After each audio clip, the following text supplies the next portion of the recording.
Hey everyone, welcome back. My name's Dustin Christ, and today we are going to do a pickups video. And I can't even tell you what months this all covers because it's been a while since I've done a pickups video. It's been a while since I've done any video. But this stack, was just getting higher and higher and higher, and I figured it's high time to show this stuff off in a video and then get this stuff on the shelf. Not a lot of games, a lot of movies. I don't know why I've just been purchasing so many movies. But game-wise, I've been trying to limit my purchases to only like the really big stuff I want to get. Because I have so much stuff behind me to play. Adding more to the shelf at full price just seems kind of silly, especially when I'm not going to get to it anytime soon. But the big stuff that I definitely want to support, I do go out and buy at full price. But everything else, I'm kind of just like, well, just wait for it to get a little bit cheaper. And that's sort of my philosophy now with this stuff. But anyway, let's go ahead and get into it and talk about some of these games and things I bought. Like I said, I can't even remember when the last time I did one of these videos was. So if I show any duplicate stuff, I apologize, but yeah, it's been a while. So anyway, let's go ahead and start it off. I picked up Doom back when it first came out, and I wasn't going to pick it up right when it came out, but Chance was talking about it, and some other people were talking about it, and I thought to myself, all right, I'm just going to go get it. So I went and picked it up, and I really, really enjoyed my time with it. The only problem is I want to 100% these levels, and then I get burned out trying to find all the secrets in the levels. So I haven't actually finished this one yet, but I'm hoping the bug hits me sometime here soon, and I get back into this and start playing it again. But Doom is a really fun, really quick, like fast action shooter, and if you've been looking for something like that, that's definitely something you want to look into. Picked up Bravely Second in Layer. Kind of forgot about this one, actually. And I started playing it, and it wasn't grabbing me right off the bat. I don't know what it is about it. It kind of has that weird sequel thing where the story feels a bit inconsequential. Maybe as the game goes on, the storyline will start picking up. But I kind of shelved it for a little bit, and I'll get back to it. But it just didn't grab me the same way the first Bravely Default did. So anyway, I'm hoping to get back to it and get back into it. But for right now, just not really feeling this one as much. Of course, I picked up Dragon Quest VII. Already did a game discussion video on it. This is fantastic. A great remake of a very underrated RPG on the PS1. Very underrated because it felt very old school and looked very old school, but now with this fresh coat of paint and they kind of picked the pace up a little bit, this is definitely the version of Dragon Quest VII that you want to play. It's out now. Go pick it up. Get some old school Dragon Quest in you. Of course, I picked up Trails of Cold Steel 2. I am currently playing this now, and I absolutely love it. The Trails of series, or the Legend of Heroes series. It's all a part of the Legend of Heroes series. These are quickly becoming my favorite RPGs, and this one picks up really quick. It dispenses with the school stuff that kind of dragged down the first game a little bit. But I'm really looking forward to seeing where this story goes because all hell breaks loose in this game. Starting this game now, it really makes Trails of Cold Steel 1 feel like a 70-hour prologue, and now we're getting to the meat of the storyline. So while I loved Trails of Cold Steel 2 is really, really kind of blowing me away. Of course, it says Dragon Quest on the box, so of course I had to go support it on day one. This is still sealed because I'm not going to get to it quite yet, but I did pick up Dragon Quest Builders. Looking forward to seeing what this is all about. But, you know, Square Enix is watching any Dragon Quest game to see the viability of this franchise over here in the States, and I want to make it a success. And this is probably going to be something I will enjoy, but it wouldn't be my first pick for a Dragon Quest game. The sort of Minecraft esque style gameplay. But from what I've heard, it's actually surprisingly really good, and I'm actually really looking forward to getting to it eventually. And then this was on sale. I meant to pick it up when it first came out, but I kind of forgot. But now I have it, and I need to go back and I need to start finishing the games in this series. I have them all, and I played the remake on the PSP, the first game. Then I got to the second one, and I kind of got sidetracked from it, so I need to go back and redo that. But I picked up Star Ocean Integrity and Faithlessness. God, that title. And I'm looking forward to get to this. I really do like the Star Ocean series, but the first game on the PSP is the only one I've finished. I've played them all, but this is the only one that, or the first Departure is the only one that I've finished. So I need to go back. I need to work on these to get to this one. I like to play the series in kind of order, and I'm probably blinding the camera right now as I see the reflection. But looking forward to getting to this, and it's an RPG on the PS4. You know, gotta have it, I guess. Went out and found these, and I'm glad I did not pay quote unquote internet prices for them, because I got them at retail price, and I will be opening them up and putting them on the shelf. But for the video, I just kept them in the box. But I finally got my Ness amiibo, my Robin amiibo, and my Lucas amiibo. So I got all those. You know, I was kind of into the amiibo thing at the beginning, and then like the hunt for them got ridiculous and got stupid. So I just said, if I find the ones I want, that's great. If not, not going to worry about it. So when I find the ones that I want, I will pick them up, but I'm not going to go out hunting for them or anything like that. That's ridiculous. I'm 34 years old. I'm not going to do that kind of nonsense anymore. So anyway, got those, and I'm really happy to have the Earthbound Mother amiibos. I really wanted those ones. And that's pretty much it for the games and stuff like that. I downloaded Pokemon Yellow on the 3DS for my girlfriend to play. I downloaded the PlayStation Plus games as they come out. I can't think of anything. I got Ashes of Arendelle, the DLC, and I was thinking about making a video for it, but then I never did. But the DLC for Dark Souls 3, and I really enjoyed that, but it does have more of that Bloodborne-esque gameplay where you feel completely outnumbered by very fast and quick enemies. And it's a challenging DLC, maybe a bit short, but you know, it's a whole new area to explore in Dark Souls 3. So I had to get that, and I did enjoy it. So, but yeah, that's pretty much it for the game stuff. For the movies, there's a lot of them here. And then I got a couple records and a couple books. So if you don't want to see any of that stuff, you can go ahead and click off. But for the movies, finally I picked up the Star Wars saga on Blu-ray. It finally got down to a price where I was willing to pay for it. I wasn't going to pay, you know, $100 for this thing. I got it for $40. It's in great condition. These are movies I've seen millions of times, so to upgrade for the Blu-rays, I wasn't going to break the bank for them. I was just going to sit back and wait for the price to drop, and it finally did, to a point where I was like, yep, okay, I'll pull the trigger on that. So I got that. You know, I actually got this right around the time Force Awakens came out. So see, that's how long this video has been in the making. Yeah, so finally got that. Been enjoying watching those in the high def. In the high def. Let's put these in a little bit of order here. Picked up the Blu-ray of Star Trek II: The Wrath of Khan Director's Cut. The box set has all the Star Trek movies on Blu-ray. Just has the theatrical editions. It doesn't have the director's cut of the motion picture. It doesn't have this director's cut. And it doesn't have the director's cut of Star Trek VI.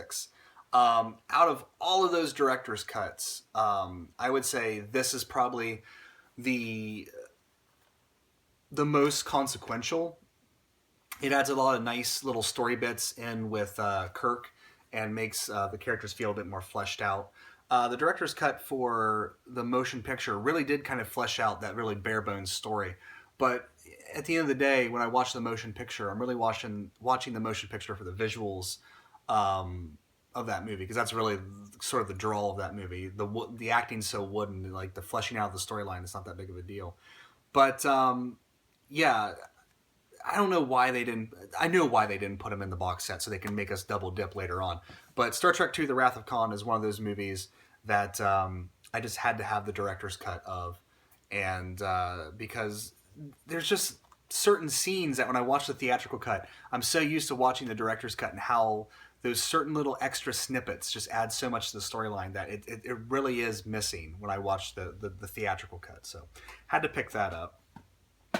I picked this up because my Star Trek Into Darkness? I think it was my Star Trek Into Darkness Blu-ray.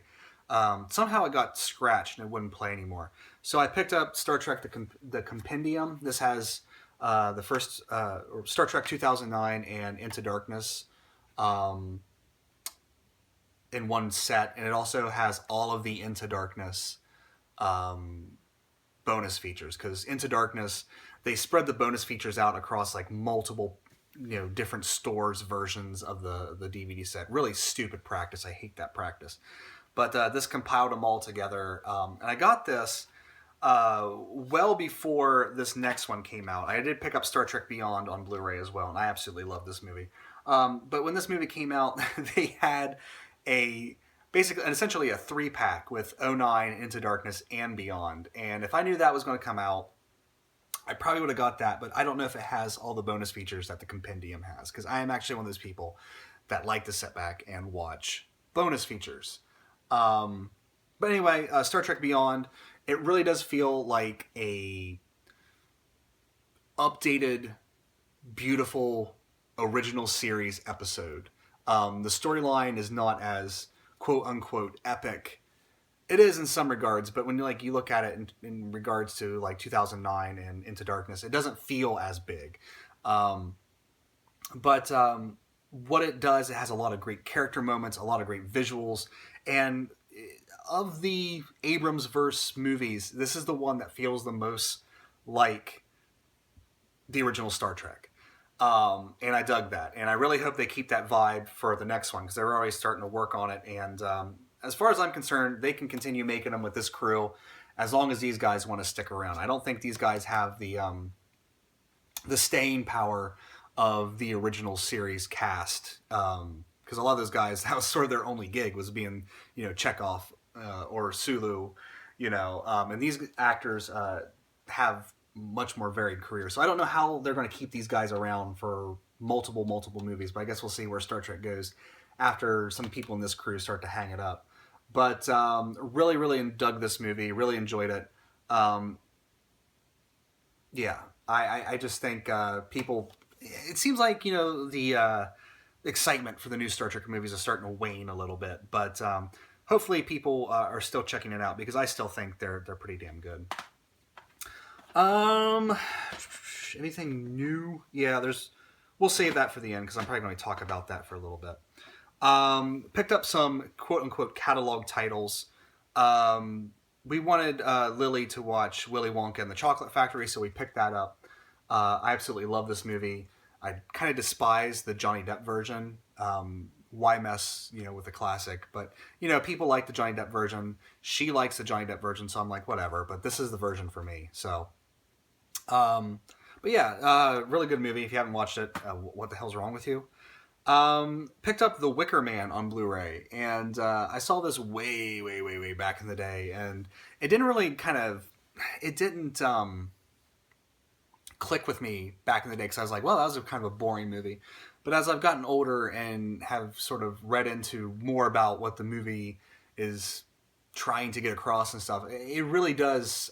It's a really nice slow burn of a movie that does kind of make you feel on edge the entire time, because something bad's going to happen. And of course everyone kind of knows what happens in The Wicker Man, but just going around this village, you're like, something is just completely not right here. And it's a very slow burn, and maybe for modern audiences it might not pay off as well. It definitely doesn't have the sort of MST3K worthy worthiness that the Nicolas Cage version has. But yeah, the original version with Christopher Lee, really good movie. Really good movie. Picked up the Iron Giant on Blu-ray. This, I guess, remastering, or I think they went back and remastered it. Anyway, the Iron Giant is one of those movies that I feel like no one really remembers. But if someone really remembers it, they're like, "Oh my god, that movie was great when it came out." And I wanted to introduce it to my daughter, and we need to get around to watching it. I kind of put it down here and forgot about it. Her and I need to watch it sometime because I really love The Iron Giant. It's a really great movie. Picked this up for $5. Oh no, I got this for $1. I got this for $1 because it was part of a buy two get one for $1 type thing. I picked up Godzilla 2000, and worth every penny. I've been wanting to watch a lot of these really old Godzilla movies, and this one's not super old, but 16 years now. But these sort of right around the millennium Godzilla movies are just insane. This one, and then of course Final Wars as well. I haven't got I think Tokyo SOS came out after this one.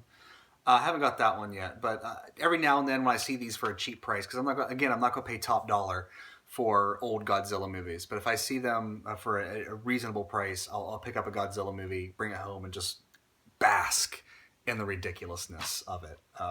It's a fun thing to do. I don't know.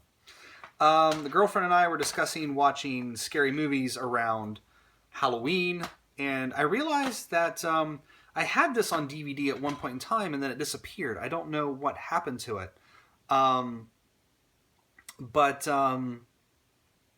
Yeah, I picked up the Blair Witch Project. Some people really hate this movie. I actually really kind of dig this movie. I think it's a very, very interesting movie for its time. It definitely, the impact of it doesn't really live up nowadays. However many, what is it? It's 20 years. 20 years later, it doesn't really, live up to what it was when it first came out. But yeah, I thought this was a really, was it 20? No, 1999. I'm sorry. I thought it came out in 96, 99. So almost 20 years.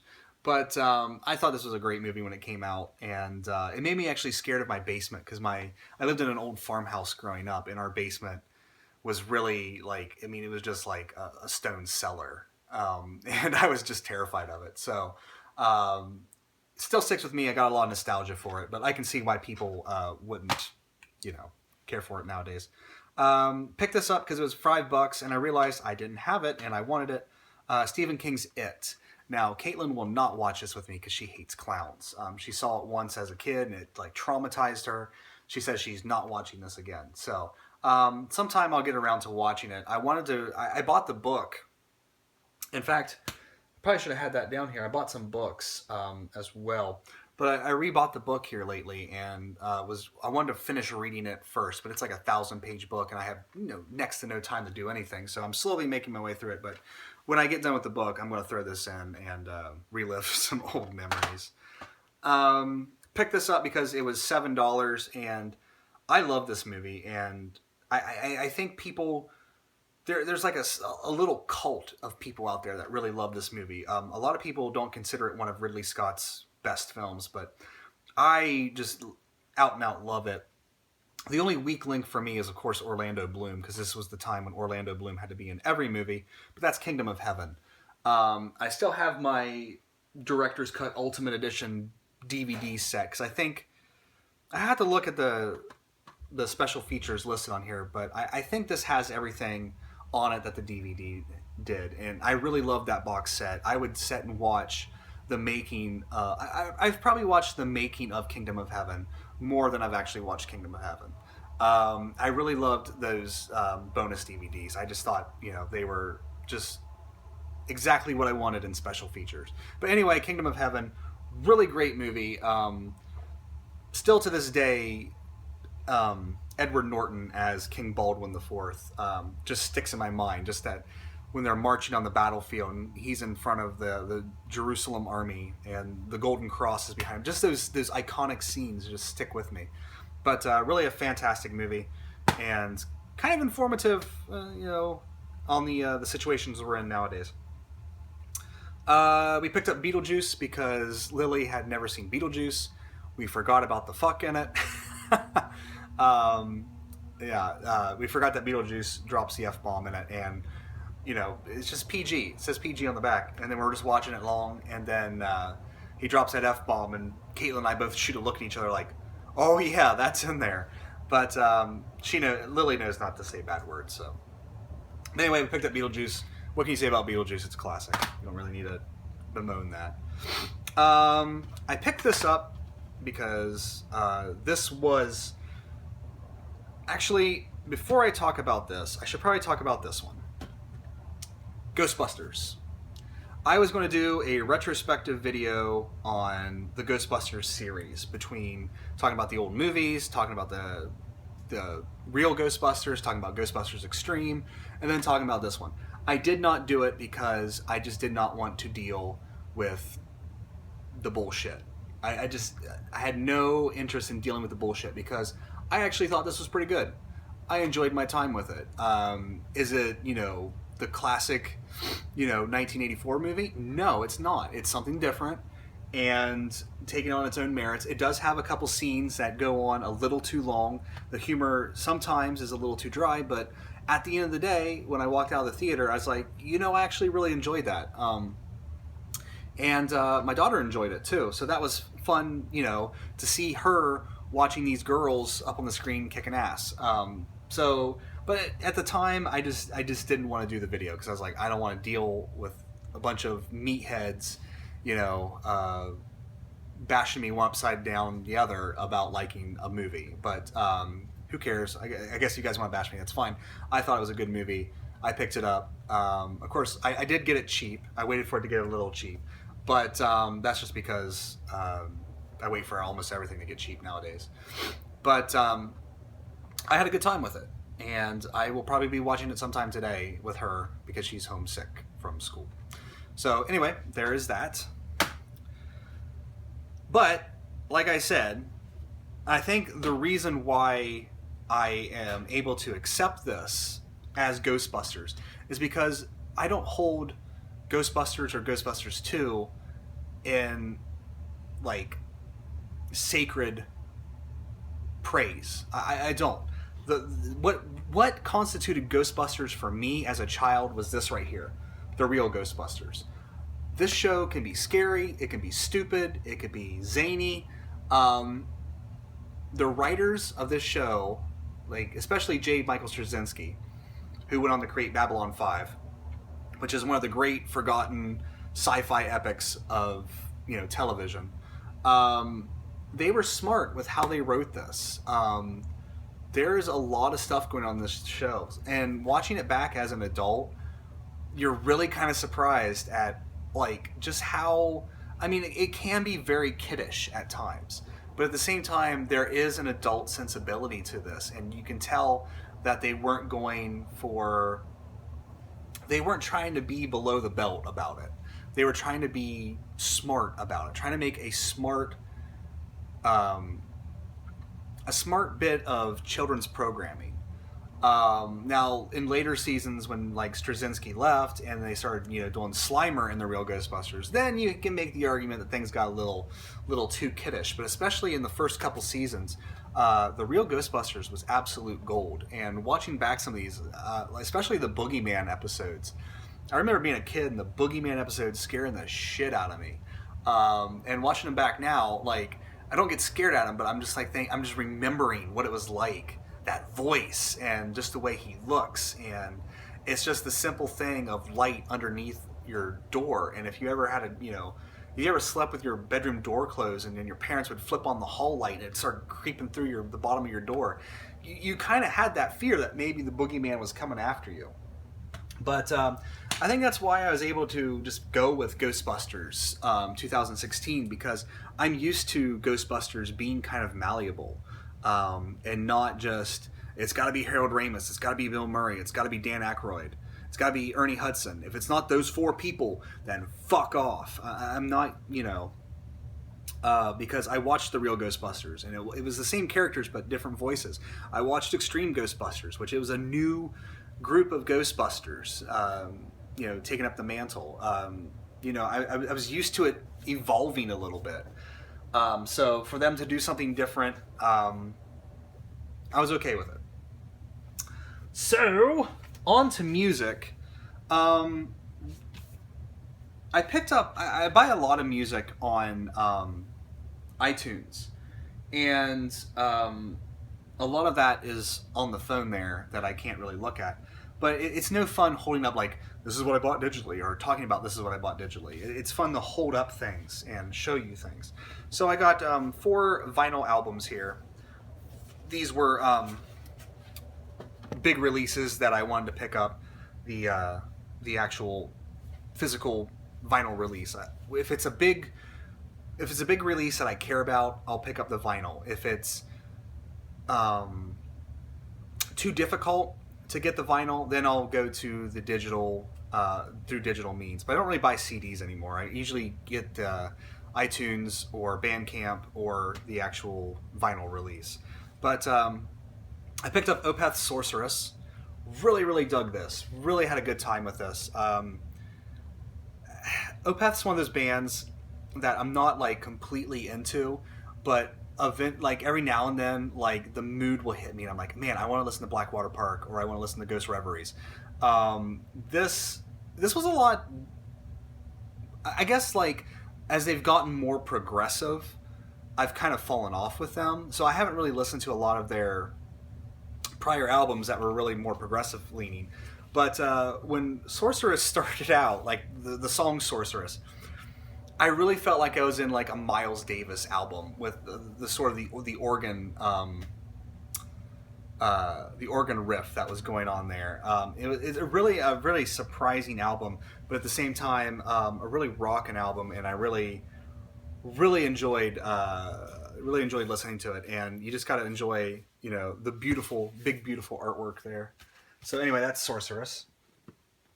Picked up Dark Throne's Arctic Thunder. Really, I've listened to every album they've put out now, and this one takes what they did with the Underground Resistance and sort of takes it back a little bit to their more, I don't want to say black metal sound, because I think, but more of what you're used to from Dark Throne. Really, really, really, really like this one. Yeah.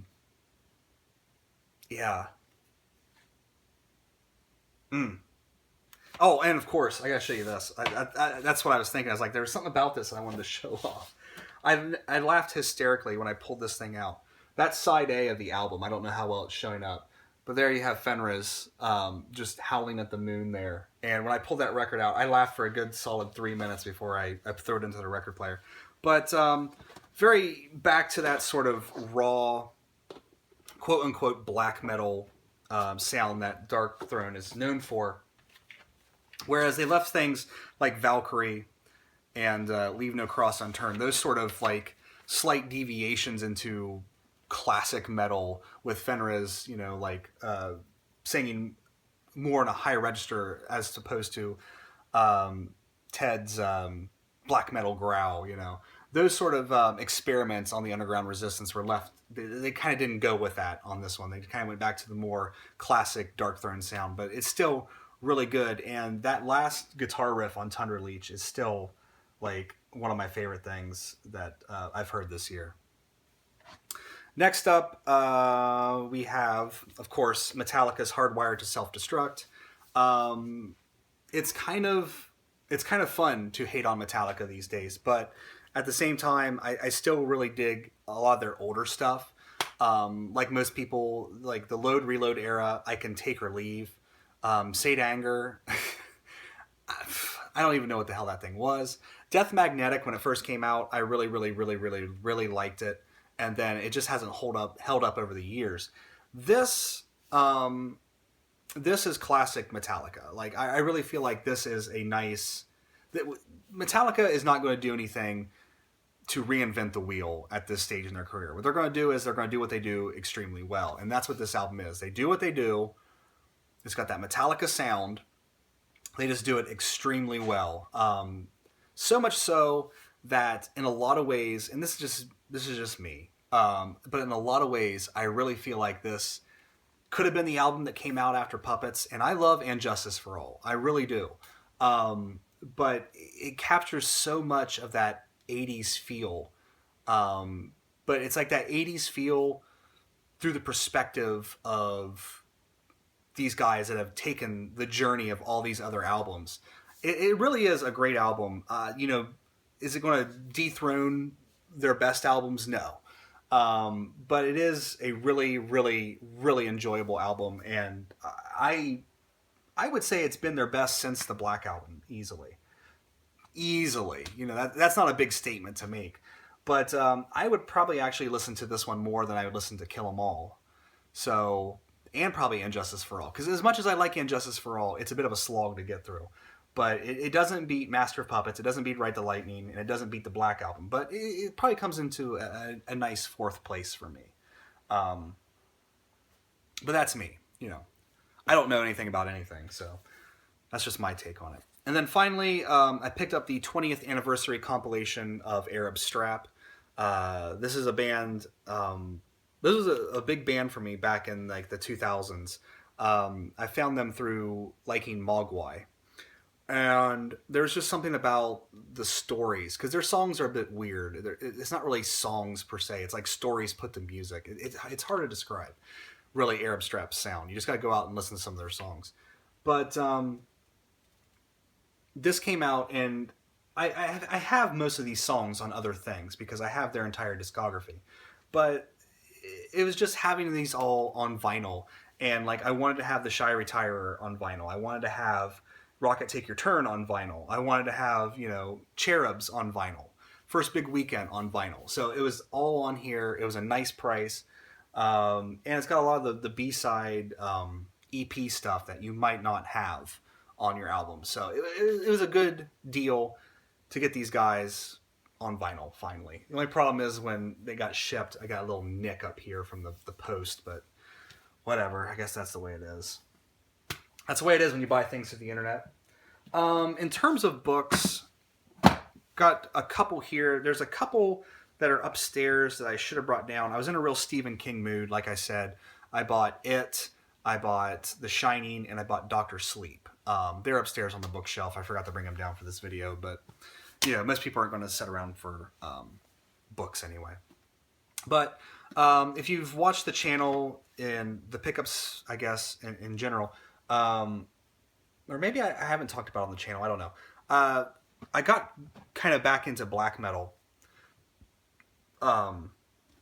because here, like with, actually it's been almost a year ago. So I've been like looking into like the history and stuff like that because it's a fascinating genre to read about. And we're at the end of the video. I'm starting to fuck up. Corn Muffin X told me to pick up this book right here, Lords of Chaos, and I enjoyed reading this. It's about the rise of black metal and sort of the history of it. But about halfway through the book, it starts reading like the National Enquirer, and I'm just like, it gets to the point where it starts talking about like not so much about the music anymore, but more about like the politics of these, teenagers who went around burning churches. And at that point, I'm like, the music these guys were making was really good. The ideas that they had about politics and race and all that stuff was just garbage, stupid. And once it got to that point, talking about like, the National Socialist black metal and things like that, I just kind of started skipping chapters. But the initial stuff where it talked about the scene itself, the history with other the influences of other metal bands and stuff like that, I found really interesting. So I don't know if I'd recommend that book or not if you want to learn about black metal, because it's informative, but at the same time it reads like the National Enquirer, like a tabloid type thing. The book I would say for you to get would be Black Metal Evolution of the Cult. Now, this is more of like a textbook for black metal in that it talks about all the bands, talks about the influences. It doesn't really talk so much about like the stupid shit these guys did. It's more about the music in and of itself, and that's what I really wanted. And this author has written a couple other books on the genre, but they seem to be harder to get than this one. This one is a lot more, I guess, mass produced than the other ones are. So I don't know if I'll ever get those ones, but I found this to be a really, really interesting read, especially with a lot of bands that I never even knew about.